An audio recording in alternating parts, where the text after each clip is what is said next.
ये आकाशवाणी रायपुर है। प्रादेशिक समाचार बुलेटिन के साथ मैं शुभ्रा भट्टाचार्य।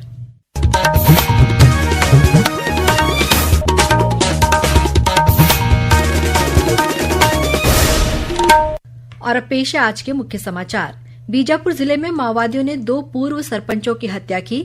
नारायणपुर जिले में हुई मुठभेड़ में डीआरजी के प्रधान आरक्षक की मौत पर मुख्यमंत्री ने जताया दुख। छत्तीसगढ़ उच्च न्यायालय ने पुलिस आरक्षक भर्ती प्रक्रिया पर लगी रोक हटाई। राज्य निर्वाचन आयुक्त अजय सिंह ने राज्य में आरक्षण की कार्यवाही समय सीमा में सुनिश्चित करने के दिए निर्देश। और मौसम विभाग ने 8 और 9 दिसंबर को प्रदेश के कुछ जिलों में वर्षा होने की संभावना जताई। अब समाचार विस्तार से। बीजापुर जिले में माओवादियों ने आज 2 पूर्व सरपंचों की हत्या कर दी है। माओवादियों ने बीते 2 नवंबर को भैरमगढ़ थाना क्षेत्र के पूर्व सरपंच सुकलू फरसा और नैमेड़ थाना क्षेत्र स्थित कडेर के पूर्व सरपंच सुखराम अवलम का अलग अलग स्थानों से अपहरण किया था। इससे पहले नारायणपुर जिले में कल सुरक्षा बलों और माओवादियों के बीच हुई मुठभेड़ में डिस्ट्रिक्ट रिजर्व गार्ड डीआरजी के प्रधान आरक्षक वीरेंद्र कुमार सोरी की मौत हो गई। उनके पार्थिव शरीर को आज नारायणपुर के पुलिस लाइन लाया गया, जहां बस्तर आईजी सुंदरराज पी और जिले के पुलिस अधीक्षक प्रभात कुमार तथा कलेक्टर विपिन मांझी ने जवान को श्रद्धांजलि दी। इसके बाद जवान के पार्थिव शरीर को उनके गृहग्राम कांकेर जिले के भरीमपानी नरहरपुर में अंतिम संस्कार के लिए रवाना किया गया। मिली जानकारी के अनुसार बीती 3 दिसंबर को नारायणपुर से डीआरजी और बीएसएफ की संयुक्त टीम अबूझमाड़ क्षेत्र के सोनपुर और कोहकामेटा के लिए रवाना हुई थी। इसी दौरान कल सुरक्षा बलों और माओवादियों के बीच मुठभेड़ हुई, जिसमें डीआरजी के प्रधान आरक्षक की मौत हो गई। मुख्यमंत्री विष्णुदेव साय ने सोशल मीडिया प्लेटफॉर्म एक्स पर पोस्ट कर घटना पर दुख जताया है। उन्होंने प्रधान आरक्षक वीरेंद्र कुमार सोरी की शहादत को नमन किया है। मुख्यमंत्री विष्णुदेव साय ने कल नई दिल्ली में केंद्रीय गृह मंत्री अमित शाह से मुलाकात की। इस दौरान मुख्यमंत्री ने गृह मंत्री को बस्तर ओलंपिक के समापन और पुलिस अवार्ड कार्यक्रम में शामिल होने के लिए निमंत्रण दिया, जिसे गृह मंत्री ने स्वीकार कर लिया। मुख्यमंत्री ने बताया कि अब तक बस्तर ओलंपिक में 1,65,000 से अधिक युवाओं ने हिस्सा लिया है।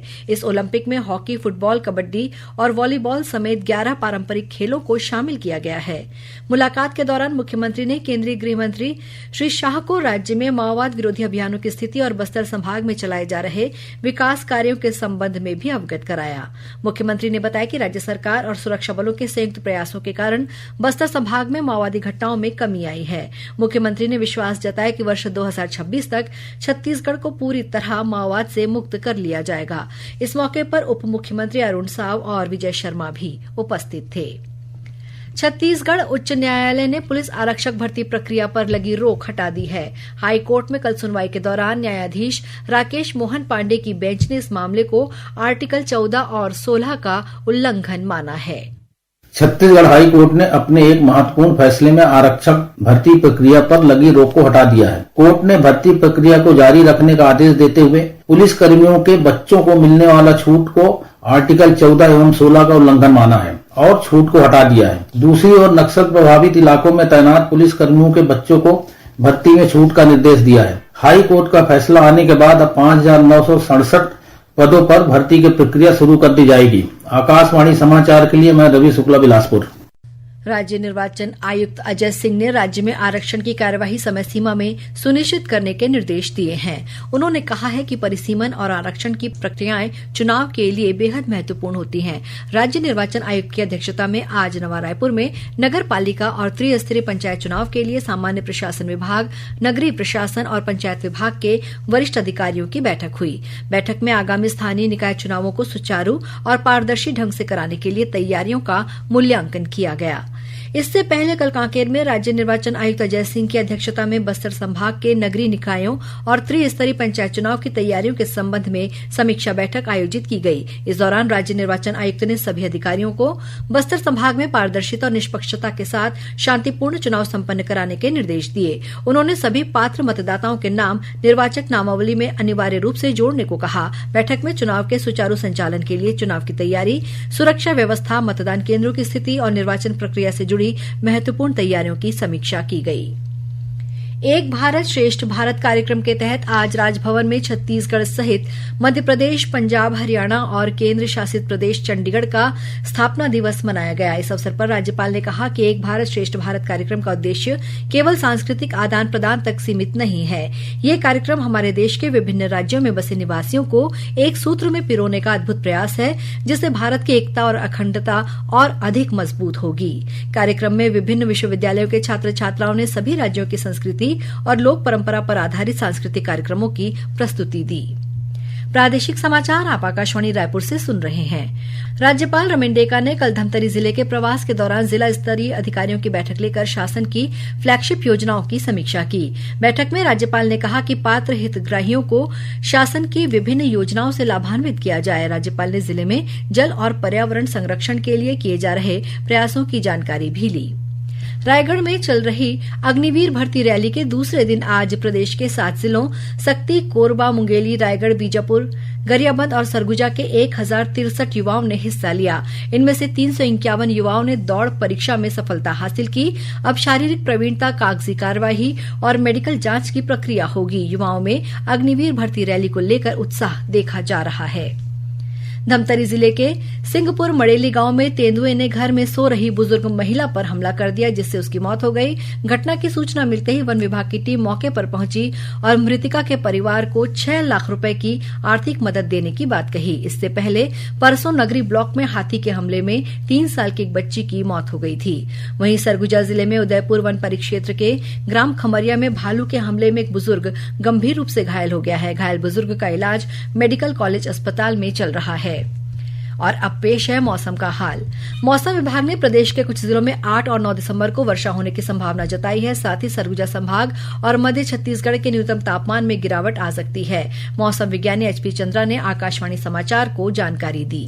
प्रदेश में उत्तर से ठंडी और शुष्क हवाओं का आगमन प्रारंभ हो गया है, जबकि बस्तर संभाग के जिले में बंगाल की खाड़ी से अभी भी नमी आ रही है। इसके कारण प्रदेश के मध्य और उत्तर में मौसम शुष्क रहने की संभावना है, जबकि बस्तर संभाग के दक्षिणी भाग में हल्की वर्षा होने अथवा गरज चमक के साथ छींटे पड़ने की संभावना है।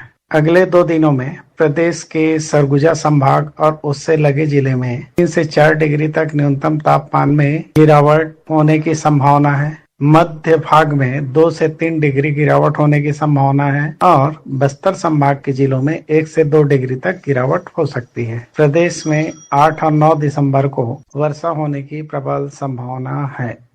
विश्व मृदा दिवस पर आज रायपुर के इंदिरा गांधी कृषि विश्वविद्यालय में कार्यक्रम का आयोजन किया गया। इस अवसर पर मिट्टी की देखभाल, मापन, निगरानी तथा प्रबंधन विषय पर कृषक संगोष्ठी का आयोजन भी हुआ, जिसमें मृदा वैज्ञानिकों ने किसानों को मिट्टी की समुचित देखभाल तथा मृदा उर्वरता प्रबंधन पर जानकारी दी। कार्यक्रम में इंदिरा गांधी कृषि विश्वविद्यालय के कुलपति डॉ गिरीश चंदेल ने किसानों को जवाहर नवोदय विद्यालय माना और केंद्रीय विद्यालय रायपुर के छात्रों द्वारा तैयार उनके खेतों के मृदा स्वास्थ्य कार्ड भी प्रदान किए। रायपुर रेल मंडल के अंतर्गत हथबंद और तिल्दा नेवरा सेक्शन में ट्रैफिक कम पावर ब्लॉक के कारण 9 गाड़ियों का परिचालन 6 से लेकर 9 दिसंबर के बीच रद्द रहेगा। इनमें Bilaspur Raipur MEMU, Bilaspur Raipur passenger, Raipur Junagadh road passenger, Raipur Korba passenger और बिलासपुर गेवरा रोड मेमू शामिल हैं। और अब कुछ समाचार संक्षेप में। भारत रत्न बाबा साहेब भीमराव अंबेडकर की कल पुण्यतिथि है। इस अवसर पर मुख्यमंत्री विष्णुदेव साय ने उन्हें नमन किया है। राज्यपाल रमेंडेका से आज राजभवन में सीमा सुरक्षा बल बीएसएफ कमांड मुख्यालय के विशेष महानिदेशक रामप्रसाद मीना ने सौजन्य भेंट की। छत्तीसगढ़ उच्च न्यायालय ने शराब घोटाले के आरोपी पूर्व आईएएस अनिल टुटेजा की जमानत याचिका को खारिज कर दिया है। राज्य शासन ने रायपुर जिले के महादेवघाट एनीकट परिक्षेत्र के सुरक्षा, विकास और सौंदर्यीकरण के लिए 18 करोड़ 15 लाख रुपए से अधिक की राशि स्वीकृत की है। बालोद में जिला युवा कांग्रेस ने अपनी विभिन्न मांगों को लेकर तहसीलदार को ज्ञापन सौंपा। वहीं मांगे पूरी नहीं होने पर 13 दिसंबर को कलेक्टोरेट घेराव की चेतावनी दी। दुर्ग जिले के ननकट्ठी और बोड़ेगांव पुल के पास मोटरसाइकिल की टक्कर से बुजुर्ग की मौत हो गई। जांजगीर चांपा रेलवे स्टेशन में रेलवे सुरक्षा बल ने करीब 28 किलो गांजा जब्त किया है। और जिला रोजगार और स्वरोजगार मार्गदर्शन केंद्र नारायणपुर द्वारा कल 6 दिसंबर को सुबह 11 बजे से प्लेसमेंट कैंप का आयोजन किया जाएगा। अंत में मुख्य समाचार एक बार फिर। बीजापुर जिले में माओवादियों ने 2 पूर्व सरपंचों की हत्या की। नारायणपुर जिले में हुई मुठभेड़ में डीआरजी के प्रधान आरक्षक की मौत पर मुख्यमंत्री ने जताया दुख। छत्तीसगढ़ उच्च न्यायालय ने पुलिस आरक्षक भर्ती प्रक्रिया पर लगी रोक हटाई। राज्य निर्वाचन आयुक्त अजय सिंह ने राज्य में आरक्षण की कार्यवाही समय सीमा में सुनिश्चित करने के दिए निर्देश। और मौसम विभाग ने 8 और 9 दिसंबर को प्रदेश के कुछ जिलों में वर्षा होने की संभावना जताई। इसी के साथ प्रादेशिक समाचार बुलेटिन समाप्त हुआ। नमस्कार।